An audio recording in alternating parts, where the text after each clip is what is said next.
মৰমৰ ছাত্ৰ-ছাত্ৰীসকল পোনপ্ৰথমে মোৰ ইউটিউব চেনেলটোলৈ তোমালোকক স্বাগতম জনাইছোঁ। আজি আমি চাম নৱম শ্ৰেণীৰ গণিত পাঠ্যপুথিৰ অনুশীলনী 8.2 আজি এই 4 নম্বৰ প্ৰশ্নটো চাম। 4 নম্বৰত আছে ABCD এটা ট্ৰেপিজিয়াম, ইয়াৰ AB সমান্তৰাল DC আৰু BD এডাল কৰ্ণ আৰু E বিন্দুত ADৰ মধ্যবিন্দু E বিন্দুৰে যোৱা ABৰ সমান্তৰালকৈ অঁকা ৰেখাডাল BCক F বিন্দুত ছেদ কৰিছে।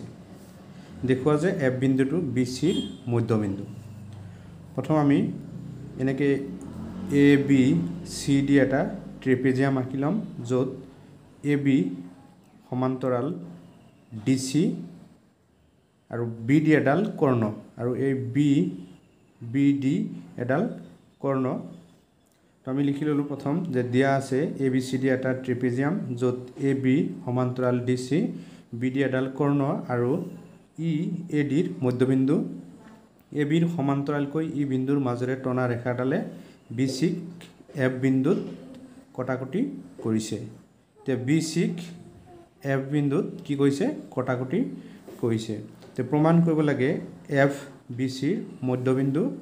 তো প্ৰমাণ ধৰা হ'ল BDয়ে EFক M বিন্দুত কাটিছে। গতিকে ত্ৰিভুজ DABত আমি কি পাম? যিহেতু ADৰ মধ্যবিন্দু আৰু EM সমান্তৰাল AB, গতিকে M BDৰ মধ্যবিন্দু। এতিয়া ABCD এটা ট্ৰেপিজিয়াম, য'ত AB সমান্তৰাল DC, কিন্তু EF সমান্তৰাল AB আৰু EF সমান্তৰাল DC নাইবা MF সমান্তৰাল DC।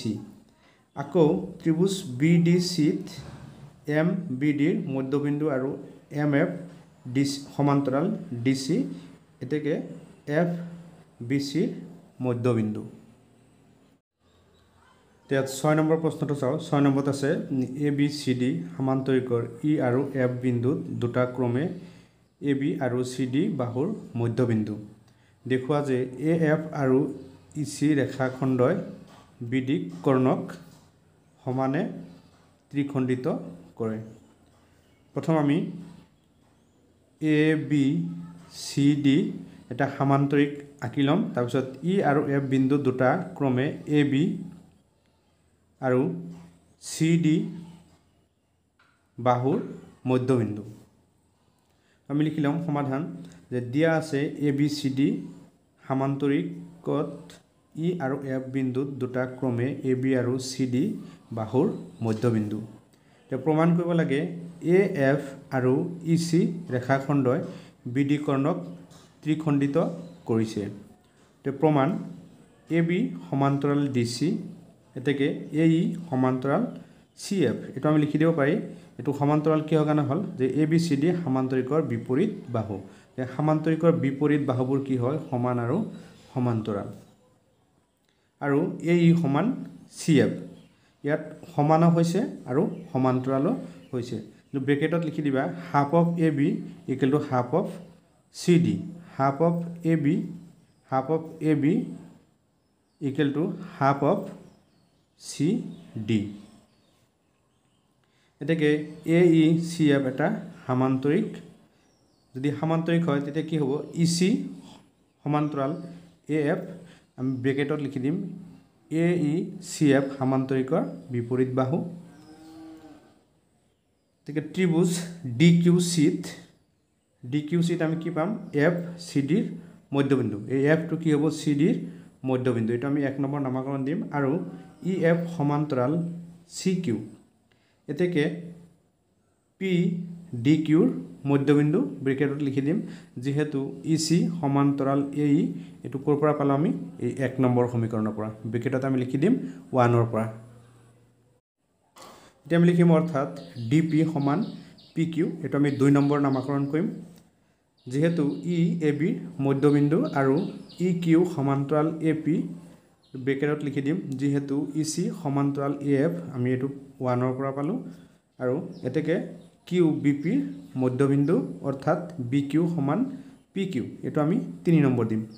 এতিয়া 2 আৰু 3 পৰা আমি পাওঁ কি পাম? যে DP সমান PQ সমান BQ। গতিকে AF আৰু EC ৰেখাখণ্ডই BD কৰ্ণক ত্ৰিখণ্ডিত কৰে এটো আমাৰ দেখুৱাব দিছিলে এটো দেখুৱা হল এতিয়া আমি 7 নম্বৰ প্ৰশ্নটো চাম 7 নম্বৰত কি কৈছে ABC ত্ৰিভুজৰ C কোণটো সমকোণ AB ত্ৰিভুজৰ মধ্যবিন্দু AB অতিভুজৰ মধ্যবিন্দু M ৰে যোৱাকৈ আৰু BC ৰ সমান্তৰালকৈ অকা ৰেখাই AC ক D বিন্দুত ছেদ কৰে দেখুৱা যে 1 নম্বৰত আছে D বিন্দুটো AC ৰ মধ্যবিন্দু আৰু 2 নম্বৰত আছে MD লম্ব AC তাৰমানে এই MD AC লম্ব আৰু 3 নম্বৰত আছে CM সমান AM = half of AB প্ৰথম আমি A B C এটা ত্ৰিভুজ আঁকি লম আৰু C কোণটো হল কি সমকোণ আমি লিখিলাম এনেকে সমাধান দিয়া আছে ABC ত্ৰিভুজৰ C কোণটো সমকোণ এই C কোণটো কি হল সমকোণ AB অতিভুজৰ মধ্যবিন্দু M ৰে যোৱাকৈ আৰু BC ৰ সমান্তৰালকৈ অকা ৰেখাডালে AC ক D বিন্দুত ছেদ কৰিছে যে প্ৰমাণ কৰিব লাগে 1 নম্বৰত D বিন্দুটো AC ৰ মধ্যবিন্দু আৰু 2 নম্বৰত আছে MD লম্ব AC আৰু 3 নম্বৰত আছে CM সমান MA = half of AB তে প্ৰমাণ বুলি লিখিলাম আমি 1 নম্বৰত ত্ৰিভুজ ABC ত M AB ৰ মধ্যবিন্দু আৰু MD সমান্তৰাল BC এতেকে D AC ৰ মধ্যবিন্দু আমি ব্ৰেকেটত লিখি দিম মধ্যবিন্দুৰ উপপাদ্যৰ বিপৰীত উপপাদ্য 2 নম্বৰত আছে যেহেতু MD সমান্তৰাল BC আৰু AC তিৰ্যক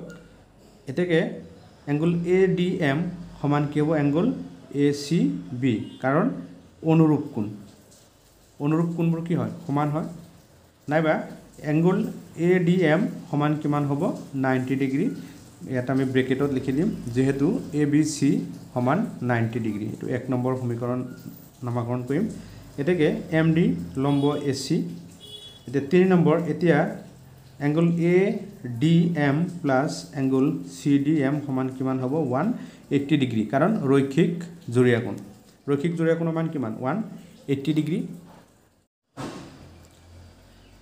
দেখে এংগল ADM সমান এংগল CDM = 90 ডিগ্ৰী এটা আমি 1 ৰ পৰা পালো বুলি ব্ৰেকেটত লিখি দিম এতিয়া ত্ৰিভুজ ADM আৰু ত্ৰিভুজ CMD ত আমি কি পাম AD সমান CD কাৰণ D AC ৰ মধ্যবিন্দু দেখে এংগল ADM সমান এংগল CDM প্ৰতিটো কোণৰ মাপ 90 ডিগ্ৰী তে MD সমান কি হ'ব MD এটো হ'ব সাধাৰণ বাহু দেখে ত্ৰিভুজ AMD সৰ্বাংগসমূহ ত্ৰিভুজ CDM এটো হ'ব বাহু কোণ বাহু সৰ্বসমতাৰ বিধি দেখে MA সমান MC এটো হ'ব CPCT শৰ্ত আৰু MA = MB = half of AB যেহেতু M AB ৰ মধ্যবিন্দু হলে কি হ'ব হাফ হ'ব আধা তাৰ মানে এতেকে MA = CM = half of AB এটো আমাৰ দেখুৱাব দিছিলে এটো দেখুৱা হল এটো আছিল 7 নম্বৰৰ এনসাৰ